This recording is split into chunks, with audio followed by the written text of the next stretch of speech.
तो हेलो दोस्तों, मैं बादल देशवाल गीता क्लास में आप सभी का स्वागत करता हूं। दोस्तों, जो हमारी 2024 में होने वाले एग्ज़ाम हैं, चाहे आपका यूपी पुलिस का एग्ज़ाम हो, एसएससी जीडी का एग्ज़ाम हो, आरपीएफ का एग्ज़ाम हो, या आपका दिल्ली पुलिस का एग्ज़ाम, बिहार टीचर का एग्ज़ाम, या आपका कोई भी एग्ज़ाम है जिसमें मैथ आपसे पूछा जाता है, ठीक है। तो उसके लिए हमारी ये सीरीज़ हमने जो है चलाई हुई है। तो उसमें आज हम जो है एक नया चैप्टर शुरू करने वाले हैं, प्रॉफिट एंड लॉस, लाभ और हानि, ठीक है।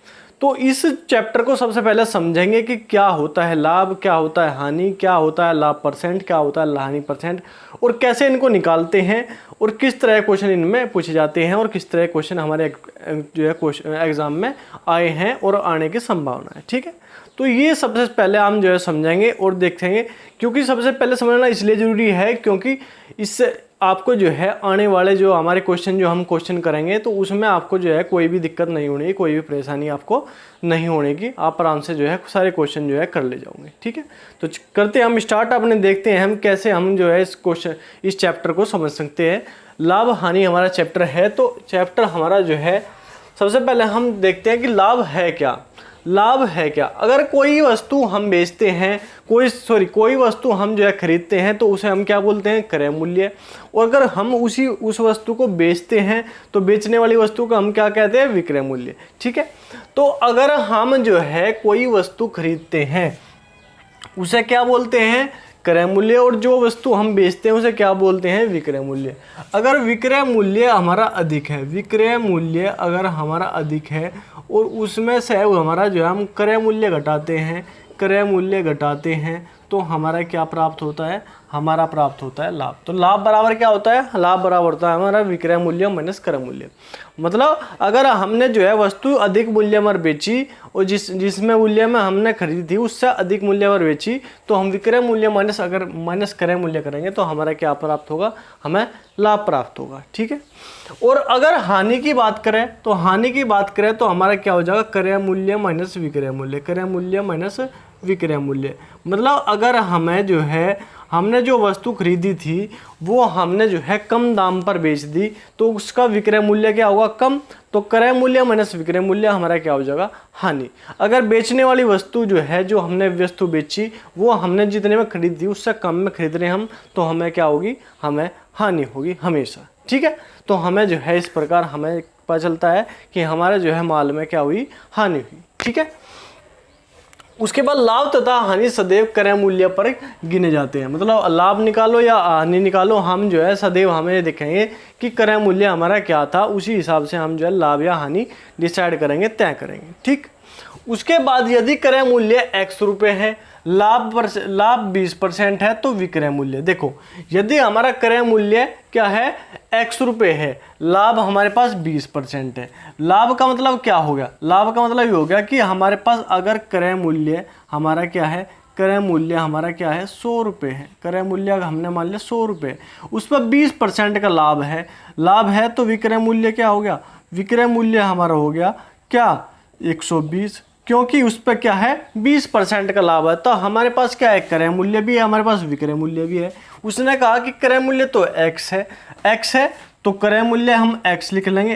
क्रय मूल्य के नीचे क्या लिखेंगे? क्रय मूल्य क्या है? 100। हमें क्या निकालना? हमें विक्रय मूल्य निकालना, जो निकालना उसी से कराया गुणा। विक्रय मूल्य क्या है? 120। तो हमारा क्या निकल जाएगा? ये हमारा क्या निकल जाएगा? ये हमारा विक्रय मूल्य निकल जाएगा, ठीक है। क्रय मूल्य के नीचे क्रय मूल्य लिखेंगे और विक्रय जो निकालना उसी से करेंगे गुणा। तो x/100 गुणा 120 हमारा क्या आ जाएगा? विक्रय मूल्य आ जाएगा, ठीक है। उसी प्रकार यदि हम क्रय मूल्य x रुपये है, हानि 15% है तो विक्रय मूल्य हम निकालेंगे। कैसे? कि अगर हमने हानि की बात हुई तो क्रय मूल्य हम मान लें, क्रय मूल्य हमारा क्या है? 100 रुपये है। क्रय मूल्य क्या है? हमारा 100 रुपये है, उस पर 15% की हानि हुई तो विक्रय मूल्य हमारा क्या हो जाएगा? विक्रय मूल्य हमारा क्या हो जाएगा? विक्रय मूल्य हो जाएगा कि क्रय मूल्य माइनस हानि तो क्या हो जाएगा? 85%, ठीक है। तो क्रय मूल्य हमारा 100 हो गया, विक्रय मूल्य हो गया कितना हमारा? 85। तो हमें क्या निकालना? हमें निकालना विक्रय मूल्य। हमें दिया गया क्रय मूल्य कितना? x। तो क्रय मूल्य के नीचे क्या लिखेंगे? क्रय मूल्य। हमें निकालना विक्रय मूल्य, तो विक्रय मूल्य से गुणा कर देंगे गुणा, तो हमारा क्या आ जाएगा? ये हमारा आ जाएगा विक्रय मूल्य, ठीक है। तो जो निकालना उसी से करेंगे गुणा, जो हमें दिया गया उसके नीचे वही रखेंगे, क्रय मूल्य के नीचे क्रय मूल्य, जो निकालना उसी से करेंगे गुणा। अब लाभ या है या हानि है वो हम यहाँ पे डिसाइड करेंगे कि हमें 15% हानि दी गई है तो 100 - 15, हमें लाभ दिया गया है 20% तो 100 + 20 120। ठीक है, तो हम जो है इस प्रकार डिसाइड कर लेंगे कि हमें लाभ प्राप्त हुआ या हानि प्राप्त हुई। ठीक है, उसके बाद लाभ परसेंट या हानि परसेंट की बात अगर हम करें तो लाभ परसेंट बराबर होता है हमारा लाभ बटे क्रय मूल्य। हमने बताया था ना कि लाभ हो या हानि हो सदैव क्रय मूल्य पर गिनेगा, लाभ बटे क्रय मूल्य और गुणा क्या करेंगे, गुणा करेंगे 100। ठीक है, तो ये हो गया क्या हमारा लाभ परसेंट। हानि तो हानि बटे जो हानि हुई हानि बटे क्रय मूल्य और गुणा क्या करेंगे, गुणा करेंगे 100। तो ये हमारा क्या हो जाएगा, ये हो जाएगा हमारा हानि परसेंट। तो हम लाभ परसेंट भी निकाल सकते हैं, हानि परसेंट भी निकाल सकते हैं। किस पर निकलेंगे, क्रय मूल्य हमें पता होना चाहिए, लाभ हमें पता होना चाहिए, हानि हमें पता होना चाहिए। तो लाभ परसेंट और हानि परसेंट भी हम आसानी से निकाल ले जाएंगे। ठीक है, उसके बाद यदि विक्रय मूल्य x रुपये है तथा लाभ 15% है तो क्रय मूल्य, अब हमने देखा था कि हमारे क्रय मूल्य हमें पता था, लाभ पता था, हानि पता थी, तो विक्रय मूल्य निकाल लेते। अब विक्रय मूल्य पता है, लाभ पता है, तो क्रय मूल्य निकालेंगे। ठीक है, तो लाभ अगर हमारा क्रय मूल्य हमारे पास है, क्रय मूल्य हमने मान लिया कि क्या है, क्रय मूल्य हमारे पास है 100 रुपये। 100 रुपये में हमने कोई वस्तु खरीदी, उसका 15% लाभ हुआ तो विक्रय मूल्य क्या हो जाएगा, विक्रय मूल्य हमारा हो जाएगा क्या, विक्रय मूल्य हो जाएगा हमारा 100 रुपये में 15% का लाभ तो 115 हो गया। अब क्रय मूल्य भी हमारे पास है, विक्रय मूल्य भी है। अब विक्रय मूल्य हमें दिया गया है क्या, विक्रय मूल्य हमें दिया गया है x, तो विक्रय मूल्य के नीचे क्या लिखेंगे, विक्रय मूल्य क्या है 115। हमें क्या निकालना, क्रय मूल्य से गुणा कर दें, क्रय मूल्य क्या है 100 रुपये। तो ये क्या आ जाएगा हमारा, ये आ जाएगा हमारा क्रय मूल्य। इस प्रकार हम क्रय मूल्य निकाल सकते हैं। ठीक है, अब हम यदि विक्रय मूल्य x है तो हानि है 15%, तो क्या है क्रय मूल्य, तो हमने क्या मान लिया, क्रय मूल्य हमारा क्या है, क्रय मूल्य हमने मान लिया कि हमारा 100 रुपये है, 100 रुपये। अब हानि है हमारे पास 15%, तो विक्रय मूल्य क्या हो जाएगा, विक्रय मूल्य हमारा क्या हो जाएगा, विक्रय मूल्य हुआ हमारा 85। अब हमें दिया गया विक्रय मूल्य, तो विक्रय मूल्य x दिया, विक्रय मूल्य के नीचे क्या लिखेंगे, विक्रय मूल्य। हमें निकालना क्रय मूल्य, तो गुणा कर देंगे 100 से, क्योंकि हमारा क्रय मूल्य हमारे पास क्या है 100 रुपये। तो x बटे 85 गुणा 100, तो ये हमारा क्या निकल जाएगा, ये हमारा क्रय मूल्य निकल जाएगा। कब, जब विक्रय मूल्य हमें पता है x रुपये है, हानि हमारे पास क्या है 15%। तो हम इस प्रकार जो है हम क्या निकाल सकते हैं, अपना क्रय मूल्य निकाल सकते हैं आसान तरीके से। ठीक है, ये हमने सीख लिया कि क्रय मूल्य कैसे निकाल ले, विक्रय मूल्य कैसे निकाल ले। अब हम इसका क्या देखते हैं, उदाहरण देखते हैं। उदाहरण क्या है, राम ने एक गाय 8250 रुपये में खरीद कर 4% लाभ पर बेच दी, गाय का विक्रय मूल्य ज्ञात करो। अब हमारे पास क्या है, 8250 रुपये में खरीदी तो हमने क्या मान लिया, और 4% का लाभ, तो हमने मान लिया कि क्रय मूल्य हमारा क्या है 100 रुपये है, 100 रुपये। ठीक है, अब 4% का लाभ हुआ तो विक्रय मूल्य क्या होगा, विक्रय मूल्य हमारा क्या हो गया, विक्रय मूल्य हमारा हो गया 100 + 4 मतलब क्या हो गया 104। ठीक है, क्योंकि 4% का लाभ है, उसने बता दिया कि 4% का लाभ है।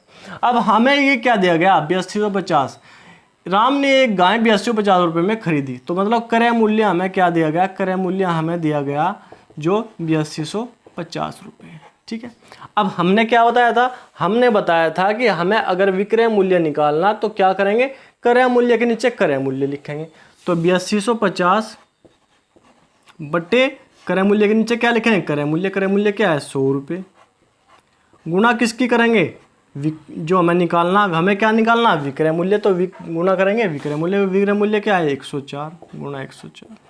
ठीक है, अब 0 से 0 कट गई, 5 से काट दो, 5 एकम 5, 5 एकम 5, 5 छंग 30, 5 एकम 5, 5 छंग 30, 5 पंजे 25। ठीक है, 5 दूनी 10, 2 से काट दो, 2 पंजे 10, 2 दूनी 4। ठीक है, तो क्या आ जाएगा, ये आ गया हमारा 165 गुणा 52। ठीक है, 165 गुणा 52 करेंगे तो कितना आ जाएगा, 165 में 52 की गुणा करेंगे तो क्या आ जाएगा, 2 पंजे 10 के 0 हासिल लगेगा, 2 6 12 13 का 3 का हासिल लगेगा, 2 एकम 2 और 1 3 गुणा करेंगे, 5 पंजे 25 का 5 का हासिल लगे 2, 5 एकम 30 और 2 32 का 2 का हासिल लगे 3, 5 एकम 5 और 3 8, तो क्या आ जाएगा 0858। तो क्या आ जाएगा, ये आ जाएगा 8580। क्या आ जाएगा हमारा, ये आ जाएगा हमारा 8580। ठीक है, तो ये क्या आ गया हमारा, ये आ गया हमारा विक्रय मूल्य। तो सबसे मेन बात ये है जो हमें दिया गया है, सबसे पहले ये देखो हमें क्या दिया गया है, क्रय मूल्य दिया गया है। अब हमें लाभ दिया गया है।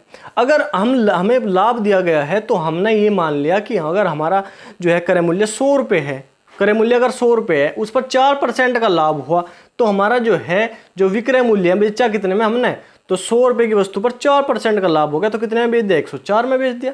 तो क्रय मूल्य 100 रुपये हो गया, विक्रय मूल्य 104 हो गया। अब हमें क्या दिया गया, हमें दिया गया है क्रय मूल्य 8250। तो क्रय मूल्य के नीचे लिखे हैं क्रय मूल्य 8250 बटे 100, क्या निकालना, विक्रय मूल्य, तो गुणा करेंगे विक्रय मूल्य से जो हमने निकाला क्या 104। तो 8250 बटे 100 गुणा क्या 104, काटने के बाद क्या आ जाएगा 8580। ये हमारा जो है क्रय मूल्य। अब हमें जो है चाहे विक्रय मूल्य दिया गया हो चाहे हमें क्रय मूल्य दिया गया हो, हमें जो है क्रय मूल्य के नीचे क्रय मूल्य और विक्रय मूल्य के नीचे विक्रय मूल्य लिखना और जो निकालना उसी से करेंगे गुणा। चाहे हमें लाभ निकालना, हानि निकालनी, क्रय मूल्य निकालना, विक्रय मूल्य निकालना, जो भी निकालना हमें उसी से हमें करनी है गुणा। ठीक है, तो इस प्रकार हम जो है इस बात को समझेंगे कि हमें इस तरीके से ये चैप्टर करना है और जो है बहुत ही आसान क्वेश्चन जो है इनमें बनने वाले हैं। तो आप जो है बिल्कुल जीरो से आपको जो है इस क्वेश्चन चैप्टर को लेकर चलना है। बहुत ही इंपॉर्टेंट चैप्टर है क्योंकि इससे बहुत ज़्यादा क्वेश्चन, जिस प्रकार लाभ और हानि, जो लाभ पर जो हमारा जो है प्रतिशत वाला चैप्टर था, प्रतिशत वाला चैप्टर ऐसा था कि हमारा सभी में जो है परसेंटेज का यूज होता है, सभी चैप्टरों में परसेंटेज का यूज होता है। अब लाभ हानि का भी जो है अपना चैप्टर अलग ही इंपॉर्टेंट है क्योंकि इससे क्वेश्चन नहीं, अगर कोई भी किसी भी एग्जाम में मैथ आ रहा तो यहाँ से क्वेश्चन आना संभव है, पूरी संभावना है। ठीक है, क्योंकि यहाँ से क्वेश्चन आएगा ही आएगा। तो ये छोटी छोटी बात थी जो मैंने आपको बताई। तो इसी प्रकार जो है ये इसका उदाहरण भी हो गया। तो आपको यह है इसी बात का ध्यान रखना, इस क्वेश्चन को, इस चैप्टर को, क्वेश्चन को नहीं, इस चैप्टर को पूरे करने के लिए इन्हीं बात का ध्यान रखना और कोई बात का ध्यान नहीं रखना। तो ठीक है, आज के लिए क्वेश्चन इतने ही थे, यही समझाना था क्योंकि ये बेसिक क्लास है, इससे जो है आगे आने वाले जो है क्वेश्चन हम आराम से बना पाएंगे। तो ठीक है, आज के लिए इतना ही। आप कमेंट जरूर कर दिया करो अगर आपके पास जो है कोई भी आपको जो है प्रॉब्लम हो, कोई भी आपको दिक्कत हो तो आप जो एक बार कमेंट जरूर कर दिया करो। तो ठीक है, मिलते हैं नेक्स्ट क्लास में अपने क्वेश्चनों के साथ। तो ठीक है, आज के लिए इतना ही, धन्यवाद, जय हिंद।